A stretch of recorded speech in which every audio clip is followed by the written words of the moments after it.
Hello students, इस video में आज हम 12th फिजिक्स क्लास के 4th यूनिट 6th चैप्टर का एक बहुत ही इंपॉर्टेंट क्वेश्चन करेंगे।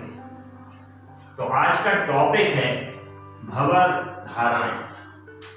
तो 6th चैप्टर का कोई भी वीडियो देखने से पहले विद्युत चुंबकीय प्रेरण जो चैप्टर का नाम है उस पर जो पहले वीडियो बनाया था वो जरूर देखें, तभी हर क्वेश्चन इस चैप्टर का समझ में आएगा। तो यदि वीडियो पसंद आए तो लाइक और शेयर जरूर करिएगा, और यदि चैनल सब्सक्राइब नहीं किया है तो चैनल को सब्सक्राइब भी कर लें, जिससे कि आगे के वीडियो आप तक पहुंचते रहें। तो शुरू करते हैं। भंवर धाराएं, जैसे ये चालक प्लेट है, इस पूरे कमरे के अंदर चुंबकीय क्षेत्र है। तो चुंबकीय क्षेत्र है तो चुंबकीय बल रेखाएं भी फैली होंगी।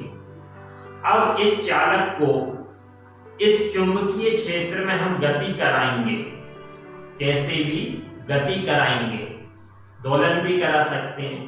तो गति कराएंगे तो इससे गुजरने वाली बल रेखाओं की संख्या में परिवर्तन होगा, फ्लक्स में परिवर्तन होगा, विद्युत वाहक बल आएगा और प्रेरित धारा आएगी। या फिर इस चालक को ऐसे ही रखा रहने दें, ये जो चुंबकीय क्षेत्र है उस चुंबकीय क्षेत्र को परिवर्तनशील कर दिया जाए, मतलब ऐसा चुंबकीय क्षेत्र उत्पन्न कर दें इसके चारों ओर जिसका मान लगातार बदलता रहे। तो चुंबकीय क्षेत्र बदलता रहेगा, इसका मतलब चुंबकीय बल रेखाओं की संख्या बदलती रहेगी, जिससे चुंबकीय फ्लक्स में परिवर्तन होगा, विद्युत वाहक बल आएगा, इसके अंदर प्रेरित धारा आएगी। मतलब या तो हम चुंबकीय क्षेत्र में इसको गति कराएं या फिर इसको परिवर्तनशील चुंबकीय क्षेत्र में रख दें। दोनों कंडीशन में इससे गुजरने वाली बल रेखाओं की संख्या में परिवर्तन होगा, मतलब इससे बद्ध फ्लक्स में परिवर्तन होगा, तो इसमें विद्युत वाहक बल आएगा और इसमें प्रेरित धारा आएगी। तो इसमें जो प्रेरित धारा आती है चालक में, वो जल में उत्पन्न भंवर के समान, जैसे पानी में जो भंवरें उठती हैं या फिर हवा में जो भंवरें उठती हैं चक्करदार गोल, तो भंवर के समान धाराएं आती हैं, इसलिए उनका नाम रखा गया भंवर धाराएं। और ये जो भंवर धाराओं के बारे में जिस वैज्ञानिक ने सबसे पहले बताया था उसका नाम था फोको। तो इसलिए इन धाराओं को हम फोको धाराएं भी कहते हैं। तो भंवर धाराओं की परिभाषा ऐसे देंगे, जब किसी चालक को चुंबकीय क्षेत्र में चलाया जाता है या इस चालक को परिवर्तनशील चुंबकीय क्षेत्र में रखा जाता है, तब चालक से बद्ध चुंबकीय फ्लक्स में परिवर्तन होता है और उसमें जल में उत्पन्न भंवर के समान चक्करदार प्रेरित धाराएं उत्पन्न हो जाती हैं। इन प्रेरित धाराओं को भंवर धाराएं या फोको धाराएं कहते हैं। तो एक बार फिर से देखें, जब किसी चालक को परिवर्तनशील चुंबकीय क्षेत्र में रखा जाता है या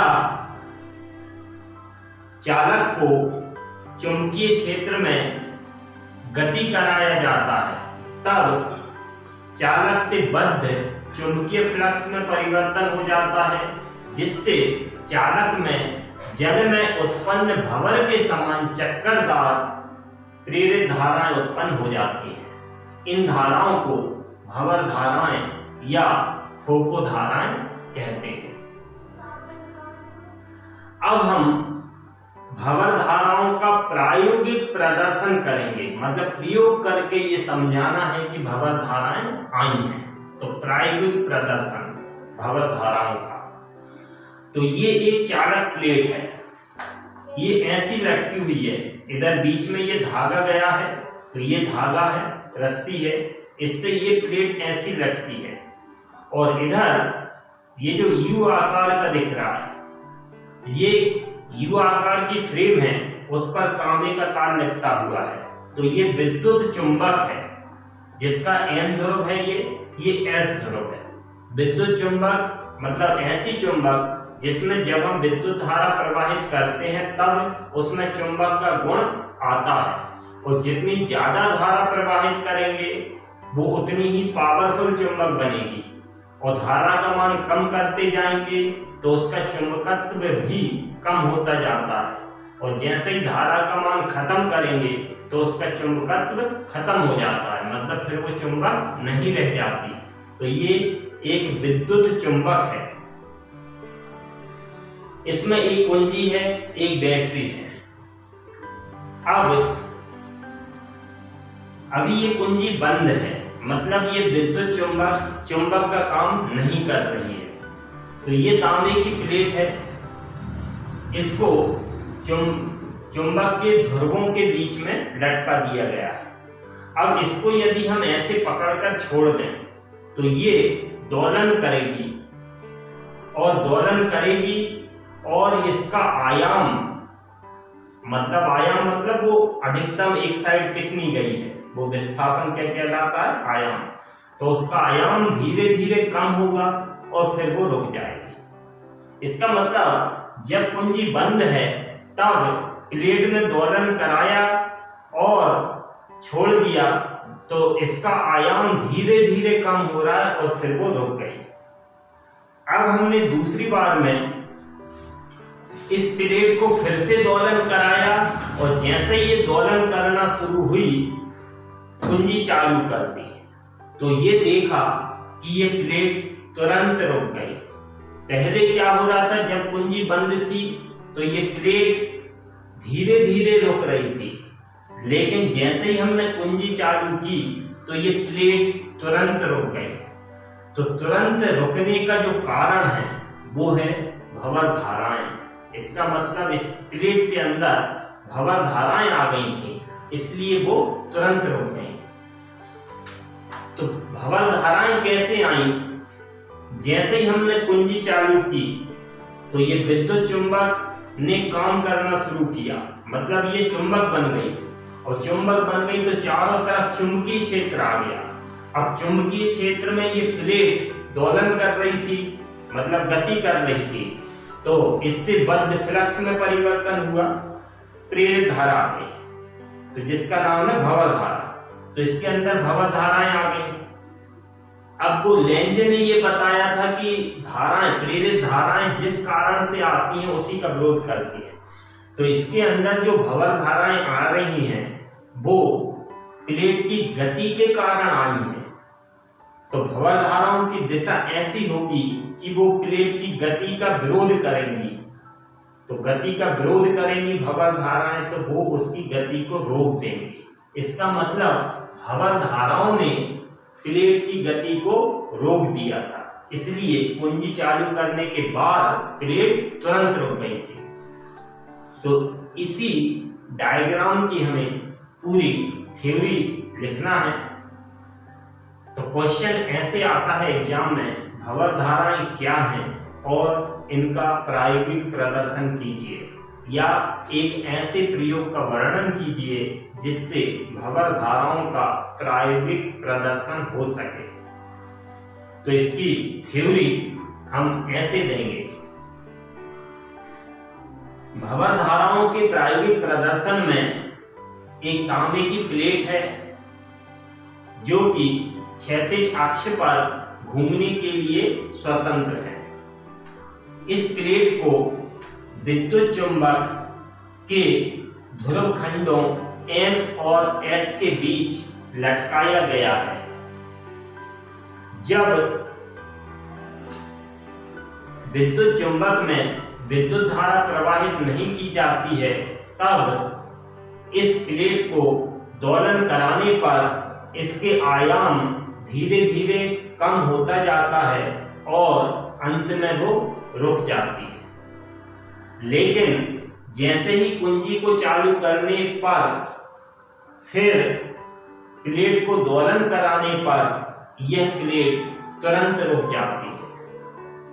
तो प्लेट के तुरंत रुकने का कारण भंवर धाराएं हैं, क्योंकि जब प्लेट गति कर रही होती है और उसी समय कुंजी को चालू कर देने पर विद्युत चुंबक के चारों ओर चुंबकीय क्षेत्र आ जाता है, जिससे प्लेट से गुजरने वाली बल रेखाओं की संख्या में परिवर्तन होता है और प्लेट से बद्ध चुंबकीय फ्लक्स में परिवर्तन होता है, जिससे प्लेट में भंवर धाराएं उत्पन्न हो जाती हैं। और लेंज के नियमानुसार भंवर धाराएं प्लेट की गति का विरोध करती हैं, जिससे प्लेट तुरंत रुक जाती है। तो इस प्रकार से हमें इसका डेमोन्स्ट्रेशन करना है, मतलब प्रायोगिक प्रदर्शन। तो इसकी थ्योरी को आप अपने शब्दों में लिख सकते हैं। अब हम देखते हैं भंवर धाराओं के उपयोग। तो इसके जो उपयोग हैं वो ज्यादा से ज्यादा 1 नंबर में पूछे जाते हैं, तो हमें पॉइंट्स अकेले देना है कि किस किस में उपयोग होता है। पहला पॉइंट ये है, धारा मापी को रुद्ध